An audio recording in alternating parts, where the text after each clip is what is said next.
All right, guys, welcome back into the 85. I am your host, Cole Kmet. Yeah, that was not. I guess that was reality the other day on Sunday, and we're back in here to talk about it. Definitely a tough loss, but kind of start to move on here with this. But yeah, tough deal, but kind of crazy stuff. What's up with you, Adam? Unfortunately, that's the NFL sometimes. Yeah, not a lot, but games do end that way. This is the 85, and as always, brought to you by Ankin Law. If you've been injured, Ankin Law is here to help. Call 312-6-million, injury law made personal. That's Ankin Law. Yeah, what's the last, I guess we're almost, we're past 48 hours now. Yeah. What's it been like? Crazy. I don't think I really went to sleep when we got back. I think we got back at like around midnight, and I was up till probably like 3 or 3:30 rewatching the game tape over and over again, and it was just hard to believe that type of ending. And look, I mean, we didn't, at least offensively speaking, we didn't play very well for the first 3 quarters of the football game, and but it was really, really awesome to see how we turned it on there towards the end, and we're able to come back from a 2-score lead and take the lead there with 20 odd seconds left. And obviously with what happened, just super unfortunate, and the ball didn't fall our way there at the end. But I think a game that we all can learn a lot from, and definitely very emotional coming off of it, and but it's definitely something that we got to move forward on and move on with. And we got to obviously a lot of big games here coming up ahead. Obviously being one of the captains and on offense, I do want to talk about the offense, but obviously the Hail Mary's been a huge story, not even just here, but nationally over the last couple of days. Sure. And rightfully so. That's got to be such a helpless feeling when you're not even on the field. Yeah. You're just standing there. You guys did your job to get in the end zone. Sure. And now there's at one point 12 seconds left. I think they were still back at their own 24. I can't even imagine what that was like. and you just hurt for everybody in that scenario. And you look at the defense, who I thought played great throughout the whole game, and obviously like it was the kind of the bend don't break deal, and holding them to field goals throughout the whole entire game, and for them to play as well as they did, and then for us to finally be able to turn it on, going into the fourth quarter there and get some momentum rolling and take the lead. Just really unfortunate that they had to be on the field for that moment where they give up the touchdown there at the end. But it is a Hail Mary. It is kind of is what it is, and it's just one of those things that we have to take a look at the game as a whole. And it's it's easy to get fixated on one play and one moment, but as we all know, like that's not what really ultimately leads to the end result in a football game. It's the accumulation of all the plays throughout the game, and those are the things that you got to look at. And offensively speaking, where we got to look at is where we got to get better in those first 3 quarters and how we can be better there. And there's obviously positives down the stretch in terms of how we played and being able to get in the end zone twice there and being able to respond after a fumble at the goal line. I think those are all like positive things. But at the end of the day, and I said this on Sunday, is this is a results-based league, and the result is that it was a loss. And no matter how that loss came, an L is an L, and we got to do what we can to fix that, and in order going forward. And in order to do that, you got to look at the game in the entirety of it, and really just look at what you can get better from that aspect. Slow starts have been kind of a theme for you guys this season. I didn't necessarily expect that to all of a sudden like be flipped after the bye, but it did surprise me that, it really seemed like it took 2.5 quarters for you guys to get going offensively. Wow. Honestly, even watching live and even watching some of the tape, I'm like, I was kind of struggling to understand why. Like from your perspective, what was going on out there? Yeah, I think as players, we just got to execute better offensively. I actually thought Shane called a good game, and we had plays out there for the taking. We just got to execute them better, and we got to be better in terms of our communication up front. All things that I've said before in the past, and but as the season goes on, we can't continue having these type of mistakes as players, and we just got to be better about it. And these are all concepts and schemes that we've run a lot before, and we just gotta be better as players. And I think you look at the first 3 quarters, it's just accumulation of a negative play here, we miss a guy there, or we don't hit the run here, and we get a penalty there, and it's just really hard to overcome those things, especially when you're playing against a good team. And I've talked about in weeks past is when we go against these better teams, you can't have the type of mistakes that we've been having, even in some of these blowout wins. And that kind of reared its ugly head the other night. Obviously, we talk about Caleb Williams a lot in this town. Yeah. I thought it was, trying to pull a positive, even on our post-game show the other night, off of a tough loss. Fourth quarter, big plays. Yeah. It honestly led 2 scoring drives down there. The first one should have been in the end zone.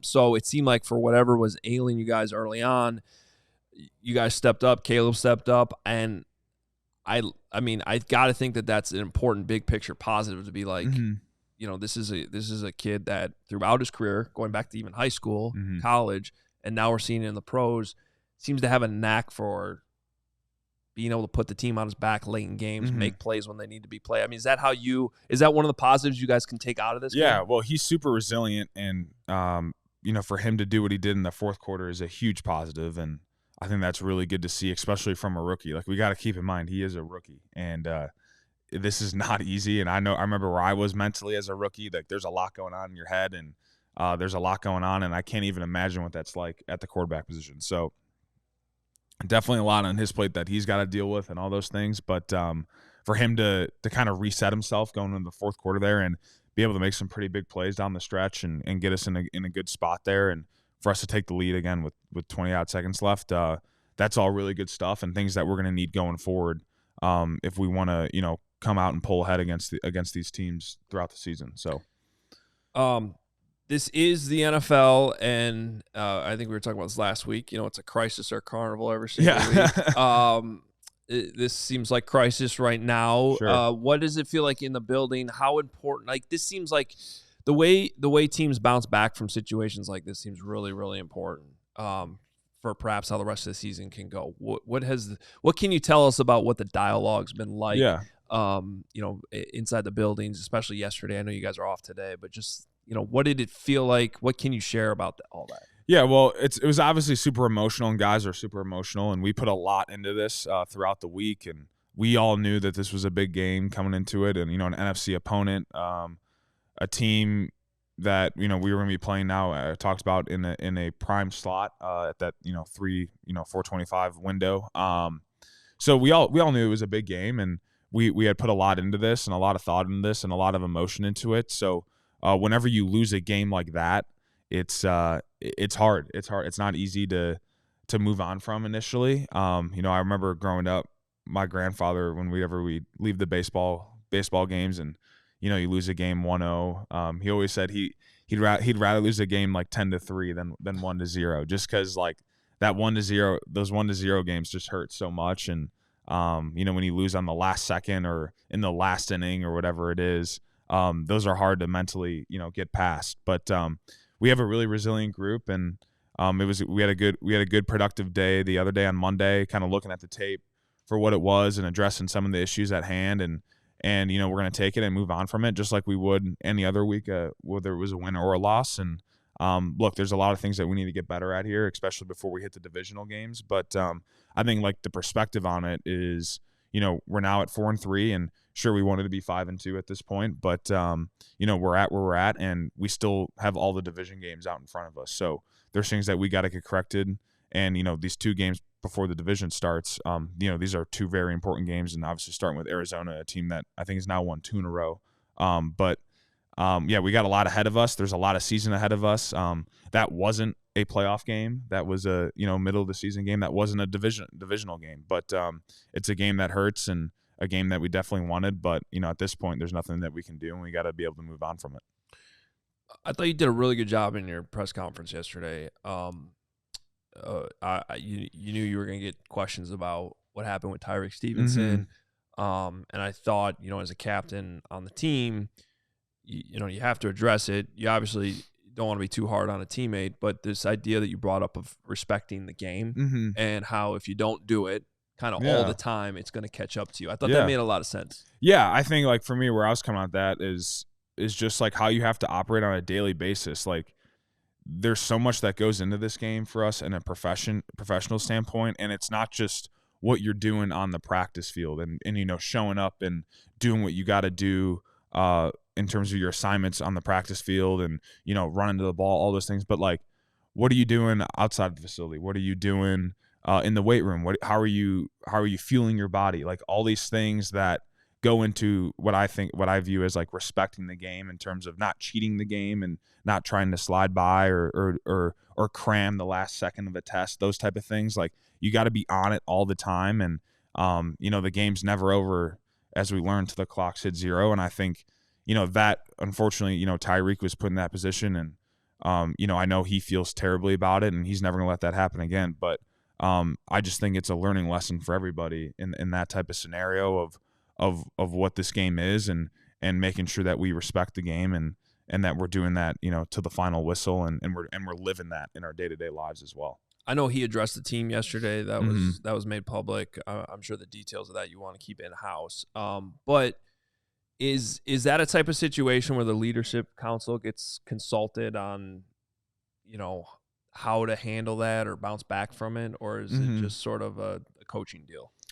Well, you start talking about in terms of Tyrique addressing the team, or or any consequences that come from it. I mean, we've heard about this hits principle for 3 years now, and that obviously was a moment that seemed like the complete opposite of it. Right. Yeah. Well, I think when you put the film on in front of the team, it kind of speaks for itself, and I think anybody that's ever been in that scenario where coach pulls up the film, and whether it's in a high school setting or a college setting or for sure a professional setting, and you're kind of on the ugly tape, as some would call it, and it doesn't look good, and you're in front of all your peers, and everyone knows like we're looking at that one individual for that type of play or whatever it may be, and that you feel that embarrassment, and that does set into you, and those are the things that we kind of do, and and then at the end of the day, you got to be able to look at your peers in the locker room and look at one guy from another, and that's not easy. That's not an easy thing to go about, and I'm sure that was probably uncomfortable for Tyrique the other day, but was definitely cool to see him step up in the meeting and say his thoughts on it. But we're here to pick him up. We're going to need him going forward, and he's a very good player. He's very talented, and we just got to keep chugging along here and be able to move on from it. But definitely a situation that's uncomfortable as a player when you're the guy getting called out. But that's the accountability aspect of it, and feeling that, so that those things don't repeat and don't become a constant thing. Last thing on this, and we can move on. I do want to have some fun on the show, as we always do. We got Tyson Bagent coming up too, which you guys are gonna love, I promise. But this is more your perspective. I think one of the toughest things from my time just around football, coaching football, and having not really played the game myself, so not really understanding this part of it, is the emotional aspect of the game and staying within yourself at the same time. Yeah, it's very hard. Because in football, like you have to get amped up. I remember talking to Kyle Long a lot about this throughout his career and post-career, because he was like a gentle giant off the field, and then like on the field, he was one of the most physical offensive linemen you'll see. I think you're the same way in a lot of ways, like because when you watch you on the field, and you've talked about this in the past, how you amp yourself up before games, but then staying in control so that you don't hurt the team at any point by going overboard. How tough is that? Yeah, it's definitely not easy, and that's why I love this game so much, just because it's the ultimate game of self-discipline, and you got to be able to become a madman in some sorts, for 4 or 5 seconds, and then you got to be able to shut it off quickly, and then become, a super intelligent person listening to the play call, dissecting a defense, understanding movements, and where these guys are going to end up, and then go out and become a madman once again. It's a continuous cycle of it, and definitely not an easy thing to do, and I think that's what separates a lot of really good players, is the ability to kind of do that and be process driven at times. I know that's hard to do, and I think like coming off the game, we're all very emotional, and I'm sure everyone wants to look at the Hail Mary, and as fans, like, you guys go ahead and do that, like that's your thing, like you can obsess over the one play, but as players and as coaches, like we can't do that. We got to continue to be process driven, and you look at the good, the bad, the ugly of the game, and you say, okay, what was the bad? And most of the bad, I would say, was for us offensively was those first 3 quarters. And then you evaluate that. You look at the 3 quarters. Okay, what went wrong? What can we be better at? And what were we missing here? What were we missing there? And then you look at, hey, what were some of the positives of the game? What did we really like? And it's, all right, we were down 2 scores in the fourth quarter I think late in the third. And we hadn't really done much up to that point. And be able to turn it on like that, get a score, and then we come back down, march back down, and we have a fumble at the goal line. And that was awful. And then the defense responds with a quick 3 and out, and we get the ball back and we score quickly, take the lead. Like, that's a big positive. And like, you look at that and say, hey, that's something that we can build on and that we're going to need going forward in games that we're going to be playing against these better opponents. So you just got to take it for what it is in that regard. But, getting caught up in one play for us as players and coaches is definitely an immature way of going about things. And, that's definitely not process driven. That's emotion driven. And we got to be more on the process driven side of things. But, again, when you're out in the football field and it comes down to it, you got to play with a lot of motion as well. So it's a delicate balance between the two. Do you like lining up at fullback? It's been different. I will say I've been doing it a couple times throughout the season. I think we had more in this game plan. I don't know how much I actually lined up the other night at it. But it's different. Being 6'6" and having to get your pads down on some of these linebackers is definitely not easy. But it's something that I'm, getting used to, and I've definitely had some fun with as well. But yeah, definitely new for me, and something that I'm sure that we'll continue to do throughout the season. But it's a new spot for me, that's for sure. I mean, do you lobby for a goal line carry, or no? Maybe wait a week. No, maybe wait a week on that one. A pass out of the backfield would be cool. I mean, I have caught a couple passes out of the backfield from the fullback spot so far, but. Yeah, no, that'd be cool. I'll stick with the pass catching on that type of stuff. Well, I always like the shovel in the 2-point conversion. The shovel was nice, yeah. Take us through that. Yeah, the shovel was cool. I mean, I think we've seen Kansas City run that play like 20 times in the past 2 years. You guys have run that too, even we've past, run it. Right? Yeah, I've run it a couple times. I ran it against Green Bay my rookie year, and then I ran it again another time. I can't remember the game, but yeah, that was a sweet play. Caleb had great ball handling on that play. That's not easy to do, to be able to read the end, and him, if he goes upfield towards him, then boom, he just shoves it off up to me, and we were able to just kind of pound it in there for the 2-point conversion. But definitely a cool play when it works, and when it doesn't work, it doesn't look too great. So, but no, good call there in that spot, and was glad that we were able to execute it, to go up 3 there at the end. And we were talking earlier, but tell us what happened on the coin toss. Oh, yeah, the coin toss is crazy. So Tremaine was the guy, naming the coin toss for heads or tails, and it gets tossed up, and the coin like literally lands vertically and just kind of stuck there for a half second, and then just flopped over to the other side for a heads call, which Washington ended up winning. I guess that was kind of a prelude as to how the day would maybe end. But yeah, crazy stuff throughout the game, and I think it might have started with the coin toss there. Yeah, now that you think about it, that's kind of weird. Yeah. I think coin tosses are stupid. And they are. Yeah, we were talking about this before.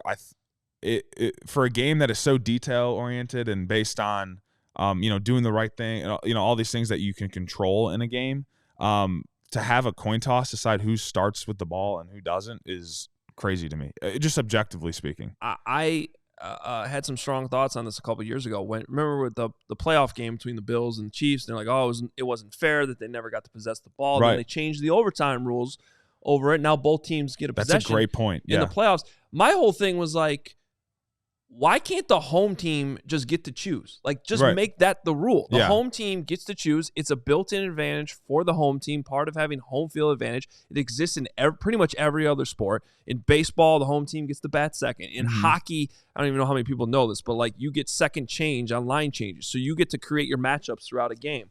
And then same thing on face-offs. You get an advantage because the other team has to put their stick down first.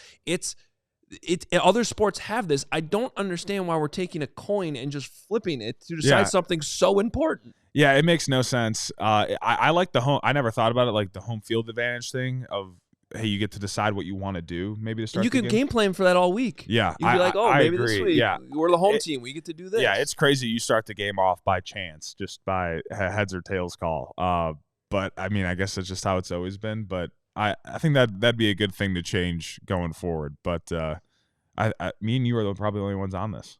Well, yeah, but you got some say in the NFLPA, so I have no say. All I could do is tweet about this. I'll add that to the long list of issues that we have. You should be like, things. We really need to put this ahead of the grass or turf or getting more money or playing more games. Yeah. We want no more heads or tails. Well, maybe if it was on turf, the coin wouldn't have been stuck. Yeah, Very true. I don't know. All right. We got to get to Tyson Bagent coming up, but we got to take a quick break. You guys are going to love this Tyson Bagent interview, I promise. So we got that coming up next. First, quick break. If you haven't seen it by now, the 85 collection is live.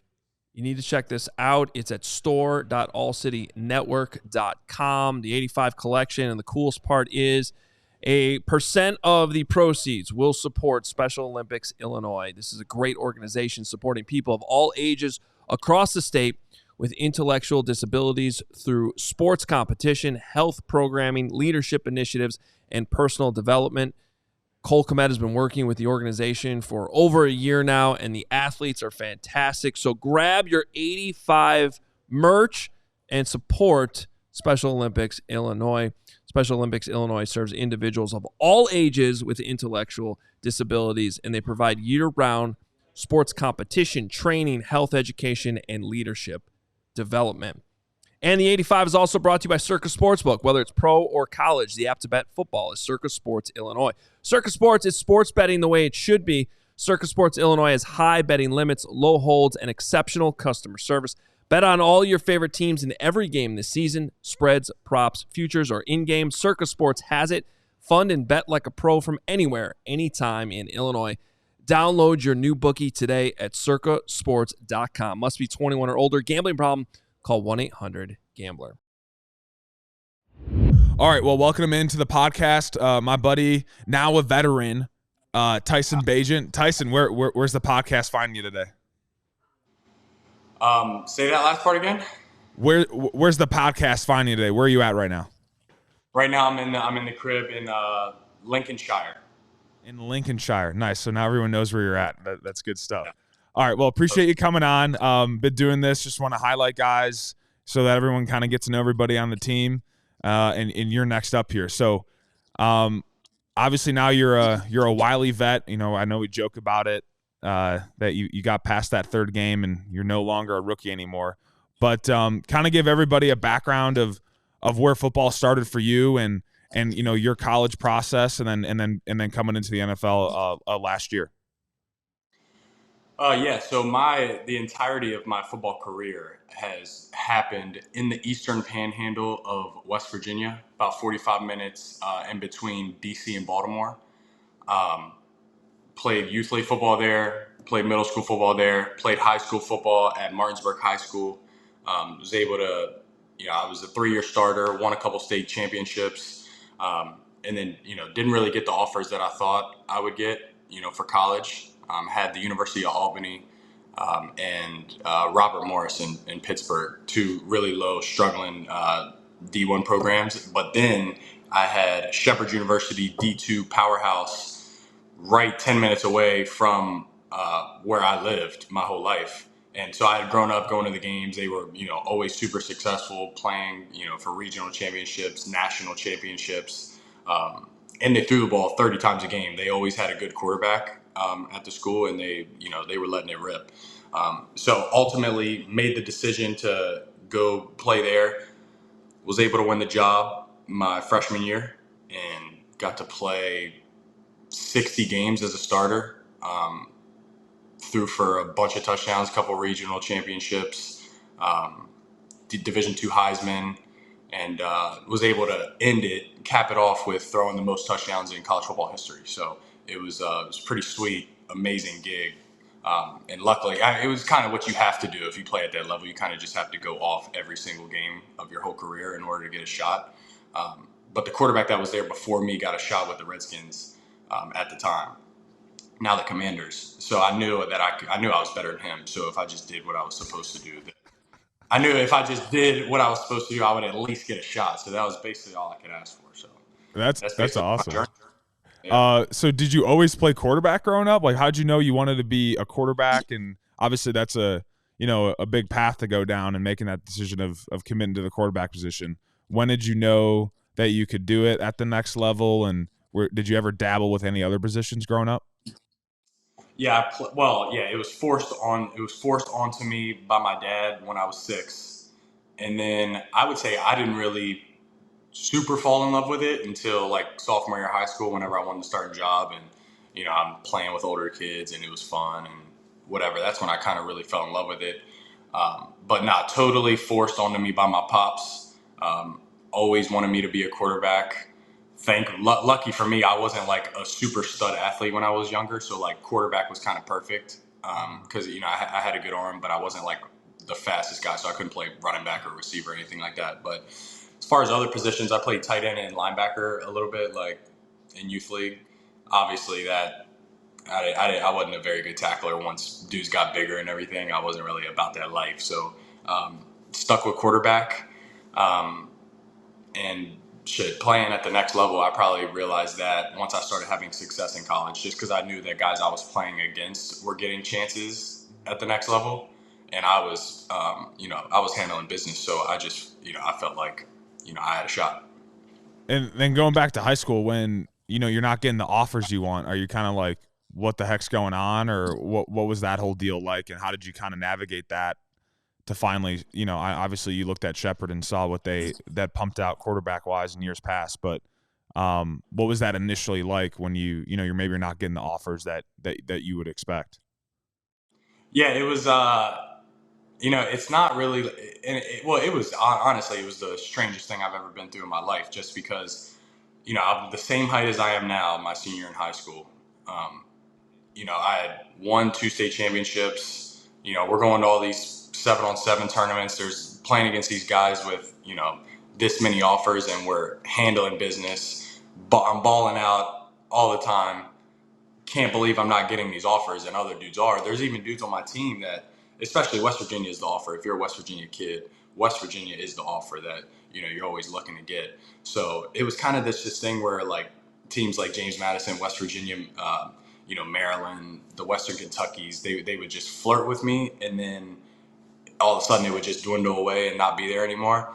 And, I went to did the camps, really tried my best to put myself out there. So, but I think when you're, a high school kid, that can kind of get to your head a little bit.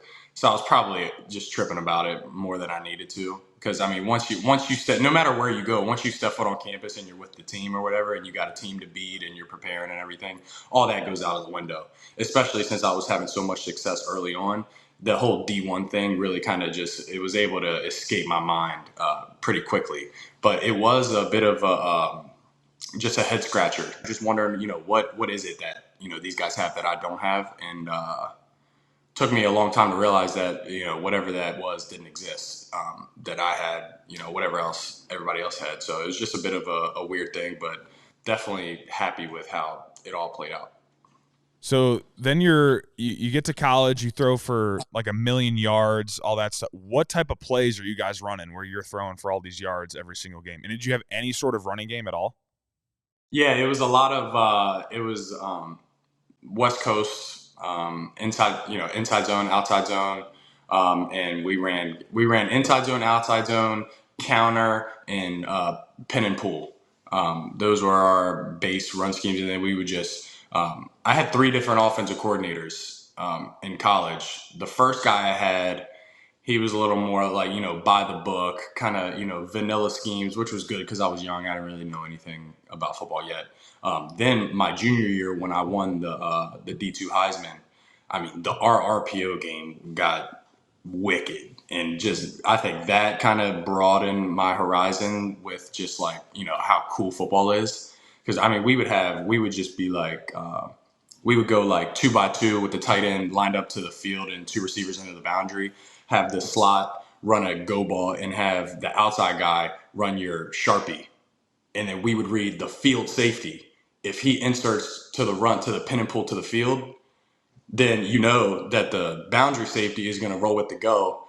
And then you could just have this freaking Sharpie route coming across the field with nobody there, and just like really just little things like that where you're just throwing the ball all over the field. Every play is essentially a pass play.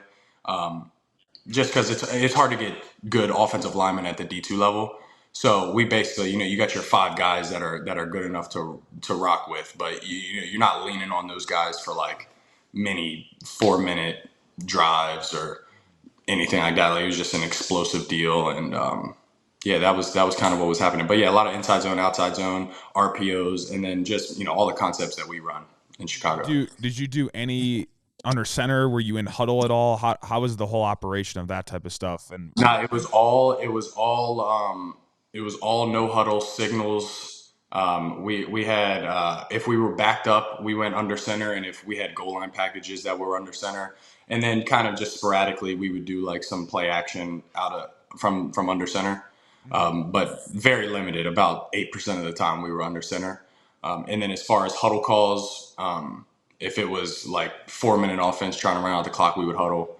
And if like a certain like plays that are too long to signal, we would huddle and call the plays there. But definitely a lot different than how things work at the NFL level.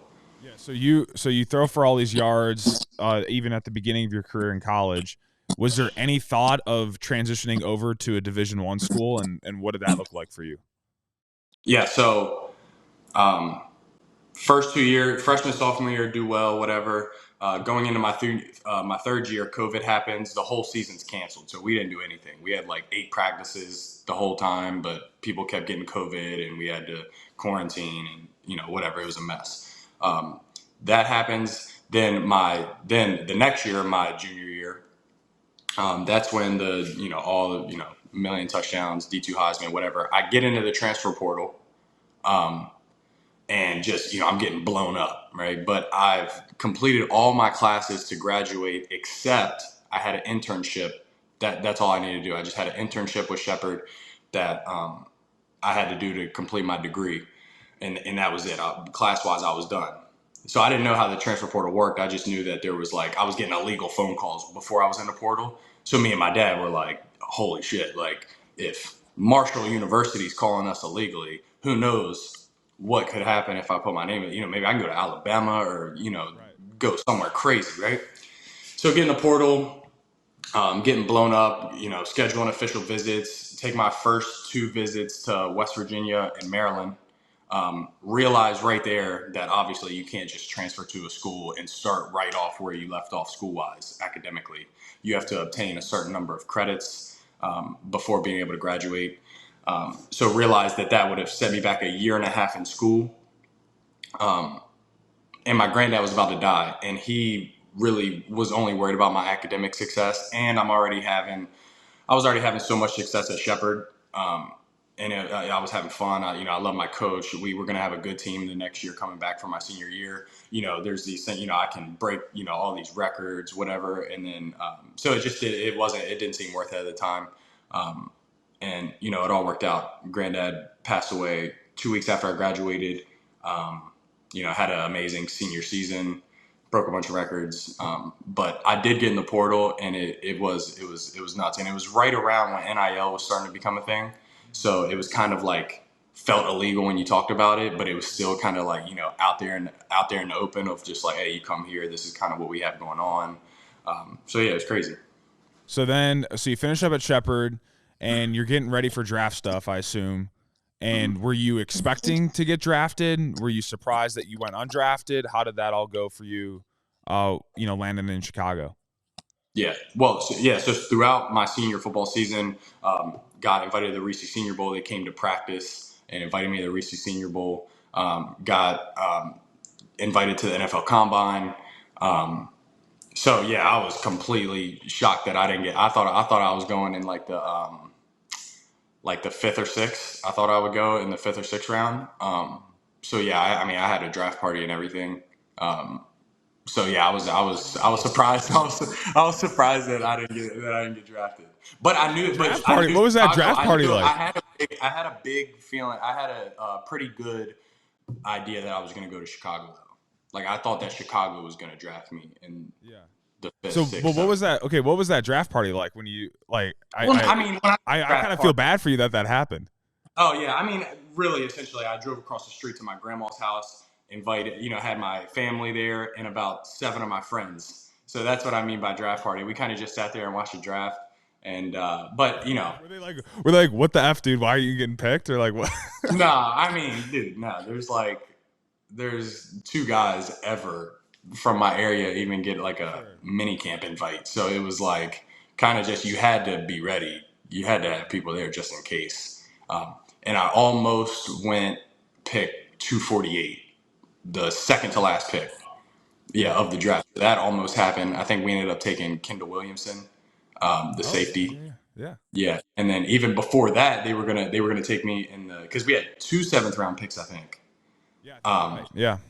And so they were gonna take me the first one. They took Travis Bell, and then they were gonna take me the second one. They took Kendall Williamson.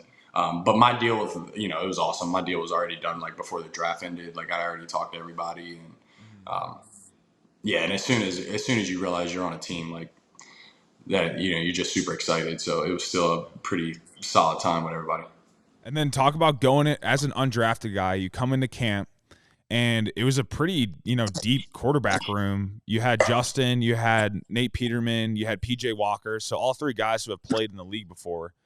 What went into that camp for you in terms of being able to get on the 53, which is like crazy impressive as an undrafted rookie quarterback to come in and make the roster like that? What went into that camp, and what did you kind of see unfold where you were able to get on the 53 roster at the end of it? Yeah, well, I mean, I always look at everything from like a super realistic point of view. So I knew that it was going to be the most just unbelievable, ridiculous uphill battle ahead ever, right? And you got people around you, you got friends and family, you got agents that like. I remember people talking to me right after the deal was done, like, all right, yeah, like just undrafted, trying to figure out where you're going, and they're like, hey, man, well, in Chicago, obviously they got Justin, but man, you can beat out Nate and PJ.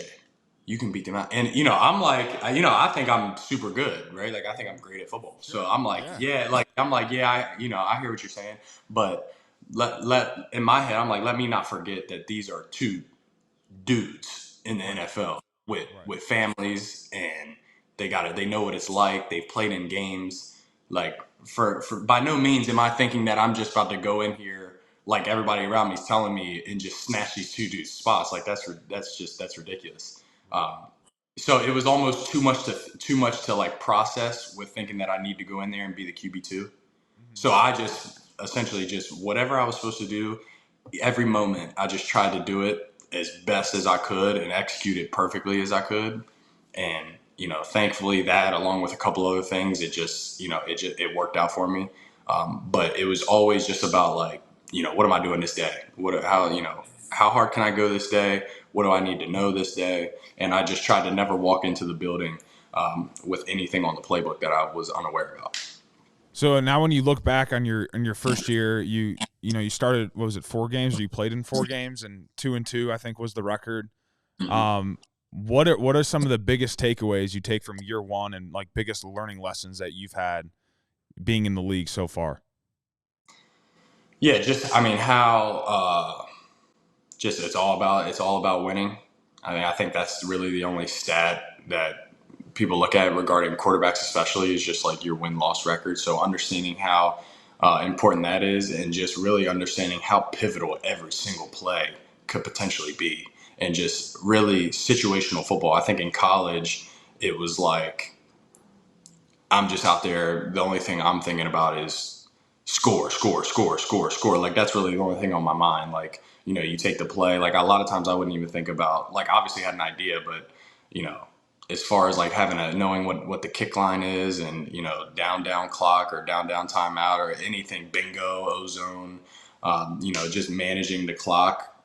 I didn't know anything about that. So I think that just the importance of the situational aspect of the league is unbelievable, and just how precious every single play is, because there's about 4 or 5 plays I think that are going to end up defining the game, and you have no clue when they're going to happen. So just trying to be as prepared, have a good pre-snap process before every play, just so you're freaking on your pins and needles, just ready to go, because you never know when the game is going to be made or going to go down the shithole.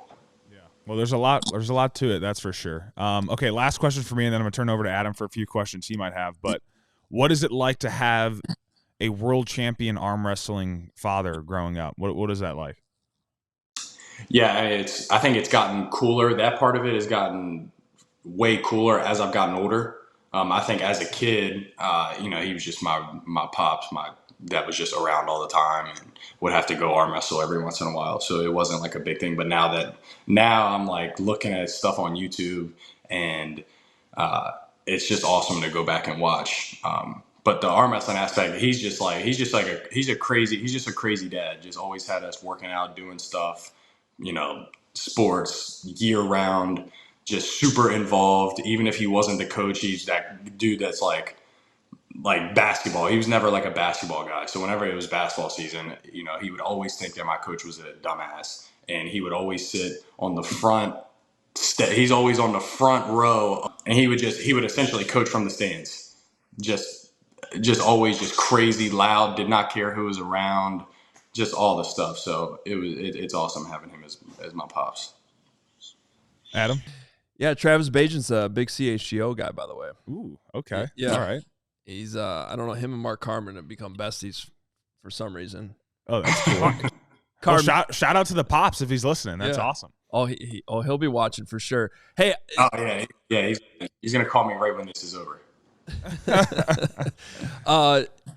Well, speaking of that, so where were you guys in the preseason? Because I think this was on Hard Knocks, where there was actually an arm wrestling competition at one of the road games. That was in Kansas City. That's right. So, was that pre-planned? Was that just are there pickup arm wrestling things you could just show up to? Right. Here's basically what that is. That is my dad being a pimp is what that is. He gets the schedule. As soon as he gets the schedule, right? He coordinates he plans his events accordingly. So he had planned to have an arm wrestling tournament in Kansas City the day before the game, just so he can make money, kill two birds with one stone, watch me play the next day. He kills it. That's smart. I like that. All right. Well, that's fantastic. Bringing this back to football, a couple serious questions. So I don't know that fans really understand the life of the backup quarterback during the season. I think it's maybe one thing we haven't touched on yet in this interview. It's so did you have to be Jaden Daniels in practice last week? Yeah, essentially. Yeah, give the defense a look, whoever the quarterback is that day. And they usually have tips whoever Kevin, our defensive guy, will come to me and be like, hey, this week he takes a deep drop and he likes to escape to his right. So if you ever run into play and stuff doesn't work out, have that plan. So just a little like that. So my follow-up to that is how much work is that? Because obviously you're also the guy that needs to know everything about your offense. Go in, be ready to start if you need to, come in at any point in the game. It's one of the most important jobs there is on the team. And yet during the week, you're not getting a ton of reps. And in fact, some of the reps you're getting are actually on the other team. That doesn't sound easy to me. So how do you process that every week? I just go about my business every week with just in my head with an enthusiasm unknown to mankind. Shout out to Harbaugh. But all I do basically is when I'm serving the defense a look, I play as hard as I can and I try to compare it to something that we have in our offense so that I can steal a rep. And then when we go on offense, I also take all those reps 10 yards behind Caleb. So I just take every single rep every day, every week. And it's the easiest job in the world because the alternative is being a plumber or a teacher. I mean, I love that mentality. And he's not you kidding. Should see it, but you should see him when he says he takes every rep. I know I don't know if he's BS or if he's just trying to be funny right now or whatever, but he's real about that mindset. And if you watch him on film of every play that we run in practice, he's literally doing the play right behind Caleb, right in front of Flus every single time. I will say it is impressive to watch, and it's really cool to see. And that is the type of dedication you need to have. You can't waver on it. soon as you get into the thought process of, oh man, being the backup or being in the NFL, like holy smokes, so much on your plate. Wow, it's got to be just so difficult and just rough and I don't even let myself get there just because you basically just get to work out and play football for a living, and obviously learning the plays isn't the easiest thing in the world, but I mean, wow. I mean, it's just an unbelievable situation that we're all in. So that's kind of how but yeah, giving the defense a look as far as like how much that is on my plate, that's the funnest part of my week, just because that's what I'm playing. That's when I get to play. So that's kind of just how I go about it. And then just try to, if we're playing a fast quarterback, try to be as fast as I can. If we're playing Kirk Cousins, try to stay in the pocket as long as I can. Well, and I can tell you, we only get to watch practices during training camp, but it was not lost on us that of all the quarterbacks, you carry out your fakes with way more enthusiasm and finish than anybody else. Like, that's obvious on every single rep. No, I'm being serious now. Like, wow, no, seriously, I've been doing that since I was 16 years old, and this is the first time somebody's complimented it. So that's huge. That's huge. Yeah, and finally it came to fruition. I love it. You've really been doing it that long?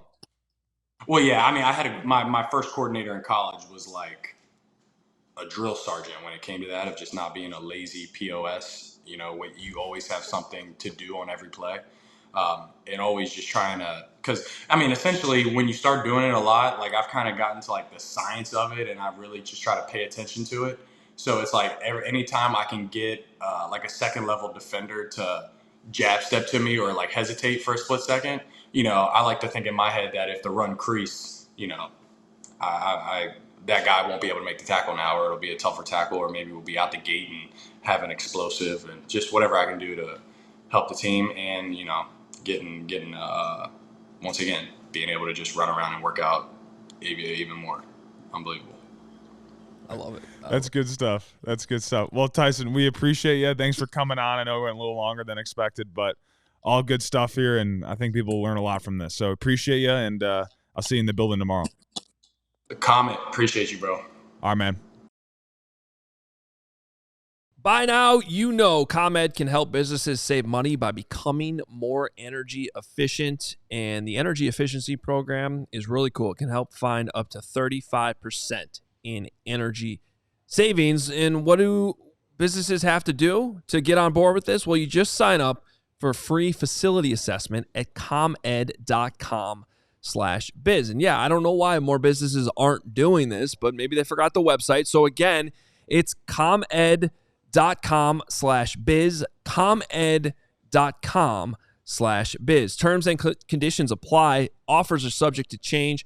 Actual savings will vary by customers' energy usage and rate. The ComEd Energy Efficiency Program is funded in compliance with state law. And for over 25 years, Ankin Law has helped thousands of clients in Chicago and across Illinois get the compensation they deserve for their injuries, auto, truck, rideshare, medical mistakes. Ankin Law is here to help and is one of the largest filers of workers' compensation cases in the state. And when it comes to commercials, Ankin Law has been aligned with Chicago sports for over a decade, especially local Chicago athletes such as Ayo Dosunmu, Nicky Lopez, Chris Chelios, and needless to say, number 85, Cole Kmet. Call 312-6-million. Injury law made personal. That's Ankin Law. All right, Cole, as we wrap things up, before we turn our attention to this week's game and the keys to the game, there was a big story that came out last week. I don't know if you saw this, but in only the way The Athletic can do a deep dive, Uncrustables. Oh, really? Yes. What about Uncrustables? We have graphics, courtesy of The Athletic.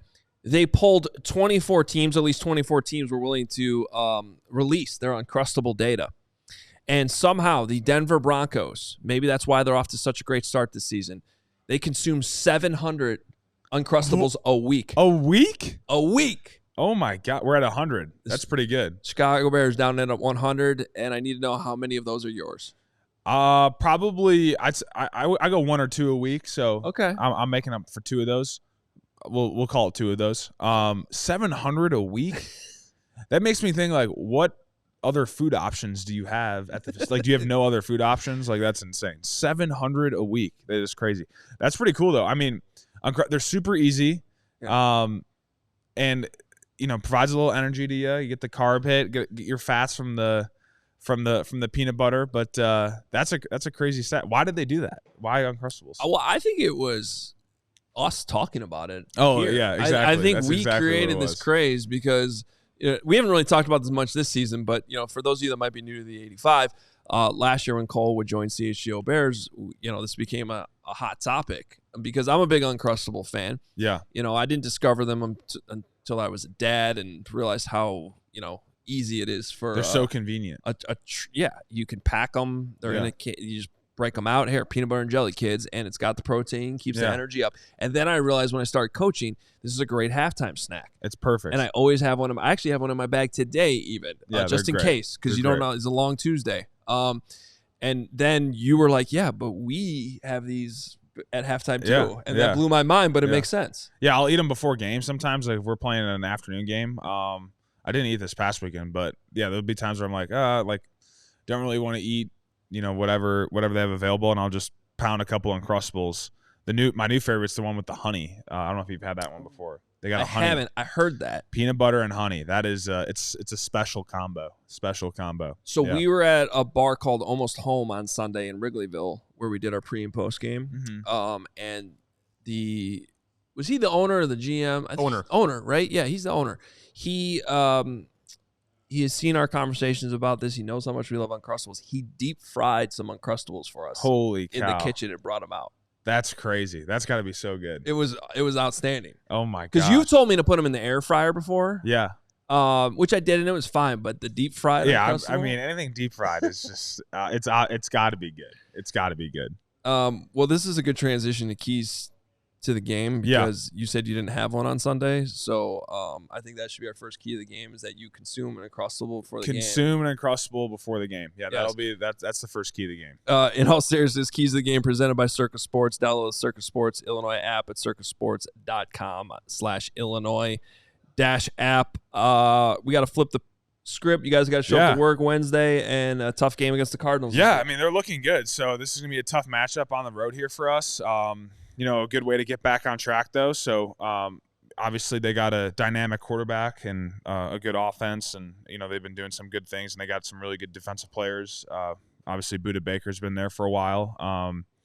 But a team that's on the rise right now and, a team offensively speaking that we got to continue establishing our run game, and I think Swift's been awesome the past couple of weeks, been super explosive, and keep getting explosive that way. I think we need to do a better job in the pass game of getting more explosives down the field and creating explosives with the run after catch, all those type of things. And I think that can kind of help us in terms of, getting close to the end zone there and getting those short, quick drives that turn into points and really stacking up points that way. So I think the explosives will be big for us on the offense, on the offensive side of things. Special teams wise, I mean, we've seen Torrey keep doing his thing. He's been great, and it's been cool to see him do all his punt and pins from, 60 yards out and getting the ball down in the 10-yard line area. That's been great. And I think with defense, keep doing what they're doing. I know they're really focusing on the run average there and getting that run average down against these teams, and that's something that they really pride themselves on. So really stopping the run and making them do things in the air and go about it that way and creating those turnovers. So I think those are kind of the main things for us going into this Sunday against the Cardinals. You guys are in a bit of a scheduling quirk right now where 3 straight road games, London, DC, Arizona. Yeah. You did have the bye in the middle of all that, but does that start to add up at all? Or I mean, I'm sure it will. I mean, definitely you feel when you come back from a road trip game and, I'm still even a little bit tired today from the trip. And, part of that is the emotion of the game that we just played, but also, getting on the plane and doing all those type of things isn't great. And obviously this is a long trip out west. I think the plus side of going out west though is that you kind of get to catch up on some sleep, which is great. You wake up at 7 a.m. feeling super rested and all that good stuff. But I mean, it's definitely a stretch here of between London, going out to Washington and then going out to Arizona, and then we'll finally be back home next week, the following week. But it does become a lot, and those are just the things that you got to stay on it with your body and making sure that you're consuming the right stuff, staying hydrated, and doing all the things necessary so that you're feeling fresh when it comes to Sunday. Another little quirk. Clocks change this weekend, but they don't in Arizona. Yeah, I was actually going to ask you about that. Would be the question. Another dumb thing, daylight savings, right? Yeah. Well, and they actually passed a law that they were going to get rid of daylight savings. Are they not now anymore? And then I was 3 years ago, and I was like, well, when is this happening? Yeah. And I don't know. They can't get it 5. I don't know what the deal. I don't So I assume the reason they even implemented daylight savings in the first place was money purposes, and I guess it was for farming. I think there's a number of different reasons. That's one of them. I always heard farming. That's the one I heard. Well, the other one I heard is it's if you don't change the clocks, it's really dark in the morning for morning commute, and there's data that shows it impacts traffic accidents. Okay. And I used to always be anti. I hated how dark it would get. It would get dark so early. Right. But then when you start to have kids and you realize how early you have to be up. My son was getting on the bus before the sun came up, and he was 5 years old, and I'm like, this is a little ridiculous. And then the clocks change, and you get that daylight earlier in the morning, and you realize, okay, I actually don't hate this as much as I used to. But man, when it's 4:30 and that sun's setting, it's the worst. It's depressing. It's awful. It's depressing, and there's a few weeks there that it gets hard, especially because for me, I love being here. Throughout the holidays and going in through Christmas, you get the vibe of all the cold weather, but I mean when it's the third week of January and it's getting dark still and the sun hasn't come out for 3 weeks, it's brutal. So I mean, I don't know, I guess I get your I don't have kids yet, so I don't have that perspective, so maybe I didn't have that perspective until I had kids, and I was okay, I don't I won't hate it when it changes. But we can't complain too much about the weather because this fall has been unbelievable. It's been great. Today's great. It's mid-70s right now. I mean, this is insane. It's supposed to hit 80 today. Yeah, it's insane. I mean, that's almost too hot. That's crazy. But we've had some great weather, and out of practice, I keep telling everybody just enjoy it because this doesn't happen too often. It's been great. Yeah, the new guys are going to be in for a rude awakening. Yeah. It'll turn at some point. It always does. And it turns quickly. Well. Let's hope everything turns around this week. Yeah, it'll be a better week. It will be. Yeah, no, we attack it with as Tyson said, a enthusiasm unknown to mankind. Yeah. I love that. Yeah, I love it. That's what we do here on the 85. I love it. That's what Ankin Law does too. The 85 powered by Ankin Law. Injury law made personal. They're here to help. Visit AnkinLaw.com to learn more.